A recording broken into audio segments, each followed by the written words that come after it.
Hey guys, I'm Jessie of Crochet by Jessie and welcome to the final week of my spring crochet along. I would like to start off by saying thank you guys so much for being so patient last week. I was really unwell and there was no way I was going to be able to get a video out because I looked and felt like a troll, so that just wasn't going to happen. So what I'm doing instead this week is I'm combining week 8 and week 9, and then I'm also going to suggest just a few different ways that you guys can border your overall project as well. So with all of that being said, let's get into this week's video.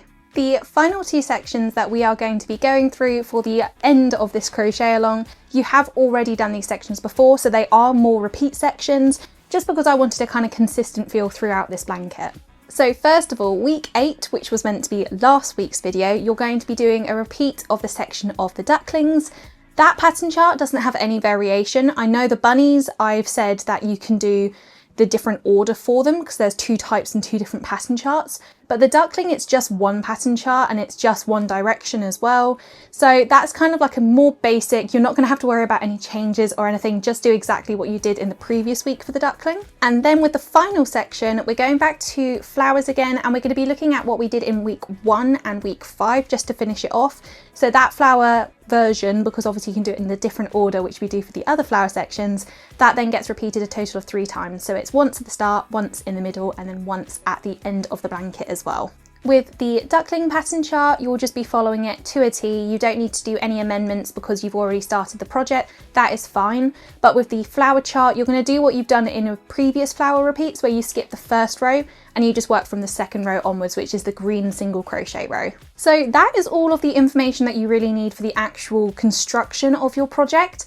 And for this next bit, I'm just going to talk about what you can do for the border and just to finish off your overall piece. So for my project, I did something that I typically do when it comes to finishing off my blankets, especially when it comes to mosaic crochet, and that is the envelope stitch border.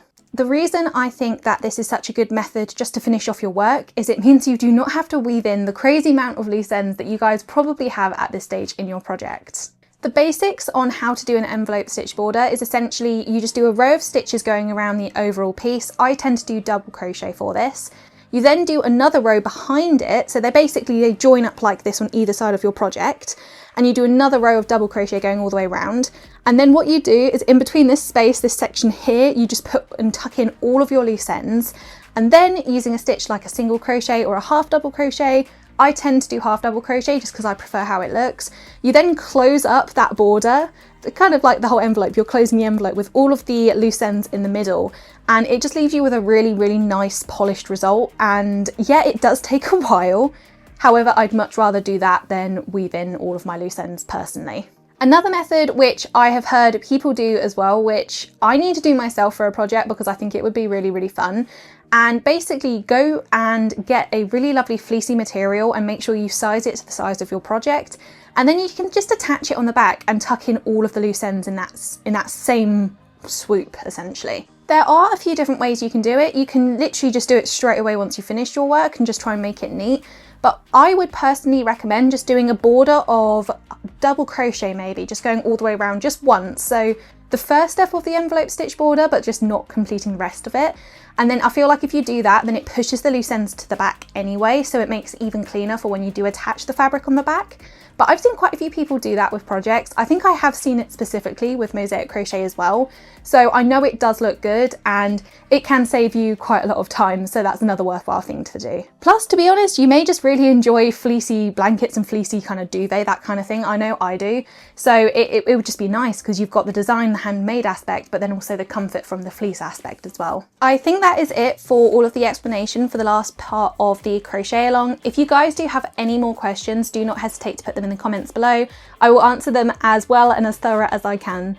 I would also like to again thank you to everyone that has been following the progress and taking part in the spring crochet along. I have thoroughly enjoyed it and I am definitely going to be doing another one. So keep an eye out for autumn/full time because that is when I have my plan for my next big crochet along.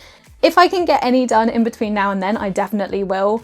but it's quite a commitment of obviously designing the pattern, making sure you have a finished example of it, and then making sure you can go through the entire process to give you guys the quality that I would like to give you for a crochet along.